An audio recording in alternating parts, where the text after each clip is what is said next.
right, chapter 6 Flows of Blood from Holy Images. I take for a proposition that though nothing can be proved, because if all phenomenal things are continuous, there is, in a final sense, nothing phenomenal. Anything can be said to be proved, because if all phenomenal things are continuous, the most preposterous nonsense must somewhere be linked with well established beliefs. If I had the time for an extra job, I'd ask readers to think up loony theories and send them to me, and I'd pick out the looniest of all and engage to find abundant data to make it reasonable to anybody who wanted to think it reasonable. Once upon a time, I thought that stories of flows of blood from holy images were as ridiculous as anything I had ever read in any astronomical or geological textbook or in any treatise upon economics or mechanics. Well, then, what happened? It occurred to me that stories of flows of blood from holy images are assimilable with our general expressions upon teleportations, whereupon, automatically, the formerly despised became the somewhat reasonable. Though now and then I am in ill nature with scientific methods, it is no pose of mine that I am other than scientific myself in our expressions. I am tied down like any college professor or Zulu wise man. As a start off, I suggest that if we accept that flows of water have ever appeared at points in objects called houses, a jolt is softened and we pass easily into thinking that other fluids may have appeared at points in other objects called holy images. The jolt is softened still more if we argue that other fluids did appear at points in the object called a house at Swantinovers. There may be teleportation, and maybe for ages the secret of it has been known by esoteric ones. It may be that priests, especially in the past, when sociologically they were of some possible use, have known how to teleport a red fluid or blood to points upon images. They may have been agents able to do this without knowing how they got their effects. If I can accept that our whole existence is an organism, I can accept that if by so-called miracles its masses of social growth can best be organized and kept coordinated, then appear so-called miracles. The only flaw that I note in this argument is that it overlooks that there is no need for miracles. If there is a need for belief in miracles, miracles can be said to have occurred. We shall have an expression in terms of some of the other of our expressions. If we arrange the ideas of it neatly, if not nattily, no more will be required to impress anybody who would like to be impressed. Out in the open fields, there have been mysterious or miraculous showers of water. Then has appeared the seeming agency of human beings, and similar showers have occurred in houses. Out in open places, there are electrical manifestations, and they are known as lightning. The general specializes, and human beings use electricity in their houses or in images that are called machines. Or we'd say that electricians are trained agents in the uses of lightning. Out in open places, there have been flows of red liquid. In La Nature, September 25th, 1880, Professor J. Brun of the University of Geneva writes that near Djebel Sekra, Morocco, he had heard rumors of a fall of blood from the sky. He visited the place of the reported phenomenon. He says that, to his stupefaction, he found rocks and vegetation covered with scales of a red shining material. Examining specimens under a microscope, he found them composed of minute organisms which he tells us were Protococcus fluvialis. The identification may be doubted. I don't like it. The ease with which any writer can pick to pieces any statement made by anybody who is not present to bandy delusions with him is becoming tiresome, but if I will write a book, I will write it triumphantly. So this identification may be doubted. First, we note that Professor Brun says that instead of having the features of the algae that he had named, these organisms were simple or undifferentiated. To explain this appearance, the professor, who had perhaps recovered from his stupefaction, says that the things were young ones, but an aggregation exclusively of young protococci is as extraordinary as would be a vast assemblage, say, filling Central Park, New York, of human infants without a sign of a parent. The explanation sublimates segregationism. It attributes to a grab an exquisite discrimination. Somewhere in a swamp, said Professor Brun, there were hosts of protococci, venerable ones, middle-aged ones, and their brats, or all sizes, as he worded it. Along came a whirlwind, carrying away all the minute organisms. This big, rough disturbance removed, with microscopic fastidiousness, old protococci from young protococci, according to differences in specific gravity. It cast down at one place all the bereft parents and precipitated at Jebel Sakra a rain of little red orphans. When we recover from the sadness into which this tragedy cast us, we reflect that all organisms, red blood cells, are of the simplest or least differentiated. Anyway, here is an orthodox scientist who accepted that a red fluid did fall from the sky. I have about a dozen other records of showers of red fluids that were not rains colored by dusts. Upon several of these occasions, the substance was identified as blood. Or that once upon a time, or once upon an archaic time, there came to this earth along arterial paths in space red flows of primitive plasm that deluged continents, and out of which, by the plan, purpose, guidance, or design that governs developments in all organisms, higher forms of life developed. And that maybe this mechanism has not altogether ceased, so that to this day, but in vestigial sense or in a very much dwindled representation, such flows are continuing. And that if human beings ever have had agency in directing such flows, that is only a specialization of the general. Once upon a time, it was the fashion with those of us who say that they are of the enlightened to reject all stories of the miracles of Lourdes. The doctors had much to do with this rejection. Somewhere behind everything that everybody believes or disbelieves is somebody's pocket. But now, as to those miracles, the explanation of autosuggestion is popular. Some of us who were not interested are beginning to think. The tendency that I point out is that of so often rejecting both data and an explanation simply because one rejects an explanation. Many of our data are in this position of phenomena at Lourdes. Explanations have been taken over by theologians or by spiritualists, and scientists, instead of opposing this usurpation, have denied the data. Whether it is only because I now want so to accept or not, I now accept that the phenomenon of the stigmata or flows of blood from points upon living images has occurred.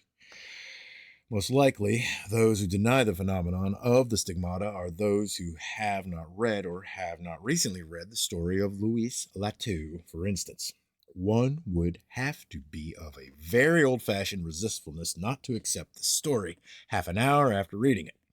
For the latest instance, that of Teresa Newman, of the village of Connersreuth, near Munich, Germany. See the New York Times, April 18, 1928. In recent years, several cases have been reported in the United States. Flows of blood from points in living images lead us to flows of blood from points in graven images. If one accepts the phenomena of the stigmata, I don't know, that acceptance is monstrously stretched by transferring the idea from bodies to statues.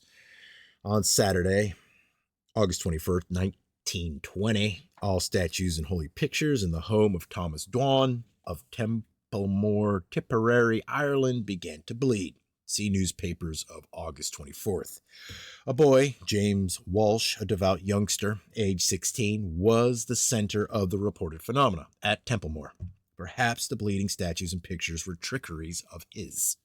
All boys and girls are little rascals. This is a generalization that one can feel somewhat nearly sure of until it is examined. Then, because of continuity, we find that we cannot define boys and girls, because no definite line can be drawn between youngsters and adults.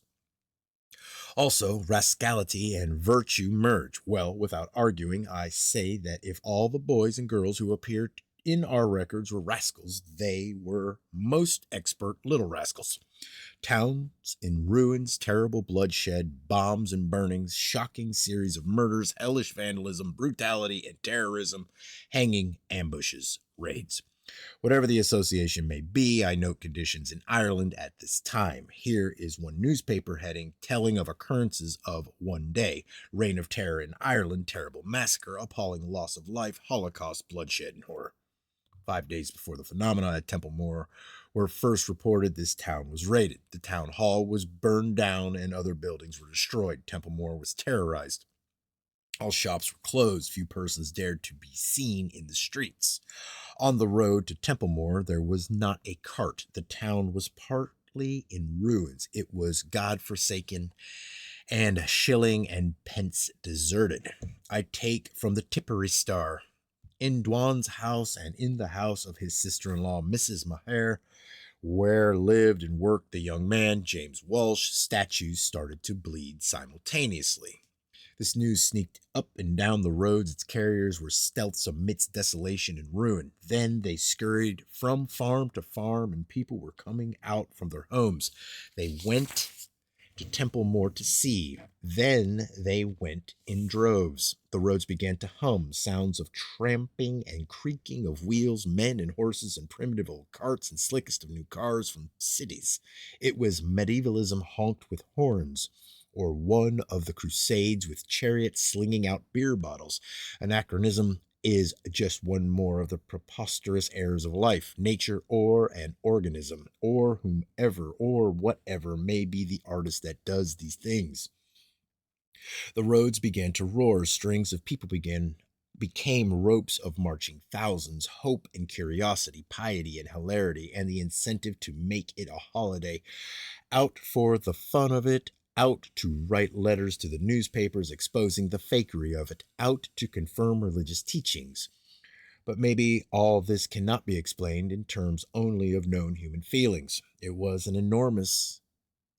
as enormous as some of the other movements of living things that I shall tell of.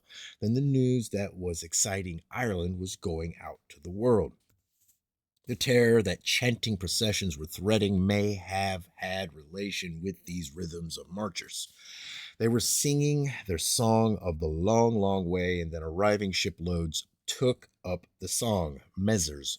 Cook, the tourist agents, sent inquiries as to whether the inns of Templemore could provide for 2,000 pilgrims from England, Scotchmen and Englishmen and Frenchmen. Tourist agencies in the United States, European countries, and Japan sent inquiries.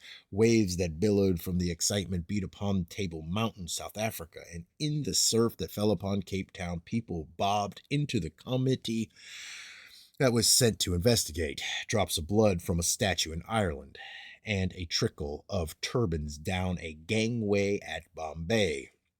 A band of pilgrims sent out from Bombay. I am far from making a religion of it, but whatever was directing all this would make hats come off at Hollywood. Also, whether somebody was monkeying with red ink or not is getting lost in this story. Because of a town that the world had never before heard of, Paris and London were losing Americans. Other phenomena, which may have been teleportations, were reported. In the earthen floor of the Walsh boys' room, a hollow about the size of a teacup filled with water. No matter how it was drained, the thousands of persons took away quantities of water from an unknown source, always returned to this appearing point. The subject of holy wells occurs to me as a field of neglected data. Everything that I can think of occurs to me as a field of disregard and neglect. Statues in Welsh's room bled. That's the story. And as in poltergeist doings, or as in other poltergeist doings, objects moved about in an invisible force. I take notice of these stories of objects that moved in the presence of a boy, because scarcely can it be said that they were of value to priestcraft, and it can be said that they are common in accounts of occult phenomena of adolescence. I now offer as satisfactory an expression upon phenomena at Templemore as has ever been conceived of by human mind. Darwin writes a book about species. By what constitutes a species, he does not know. And Newton explains all things in terms of gravitation. But what is gravitation? But he has stopped. I explain the occurrence at Templemore in terms of poltergeist phenomena. Any questions? But I claim scientific license for myself, too. Marvelous cures were reported at Templemore. What teleportations have to do with cures, I don't see, but I do see that if people believe that any marvel, such as a new arrival at a zoo, has curative powers, there will be a pile of crutches outside the cage of that thing. Walkers, bicyclists, motor cars, donkey carts, lorries, carabancs, wheelbarrows with cripples in them, jaunting cars, special trains rushing from Dublin. Some of the quietest old towns were in uproars. Towns all around and towns far away were reporting streets resounding with tramping sounds. There were not rooms enough in the towns. From storms of people, drifts slept on doorsteps. Templemore, partly in ruins, stood black in the center of a wide growth of tents. This new city, mostly of tents, was named Pilgrimsville. I have not taken up definite accounts of the bleeding statues. See statements published in various issues of the Tipperary Star. They are positively convincing, or they are fairy stories for grown-up brats. I could fill pages if I wanted to, but that would imply that I think there is any meaning in solemn assertions or in sworn testimony with hands on Bibles. For instance, hold on.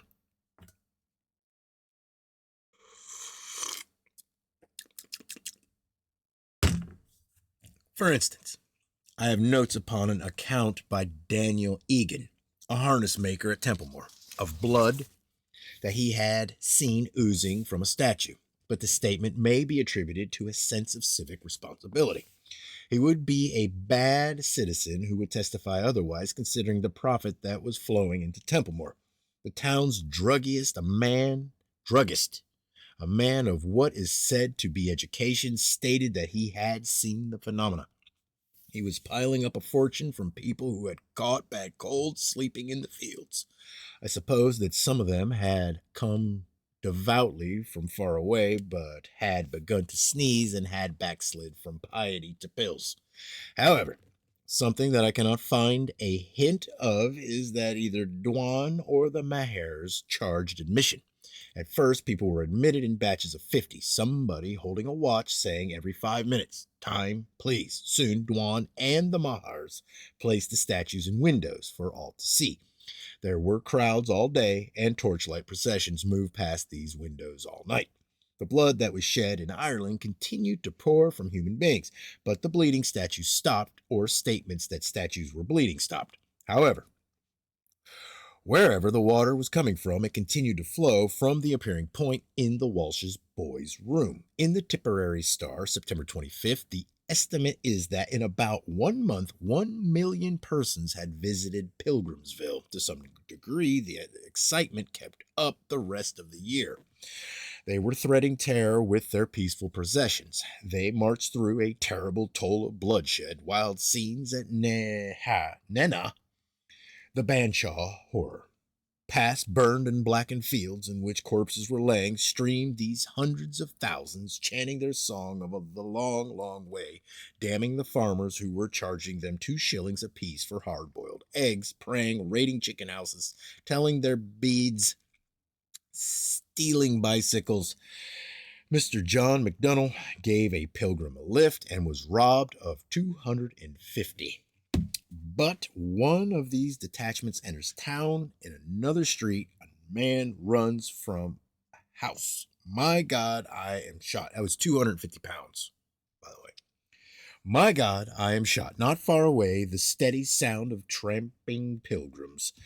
These flows of beings are as mysterious as the teleportations of substance. They may mean an organic control or maintenance of balance, even in a part that is diseased with bombs and ambuscades and arson.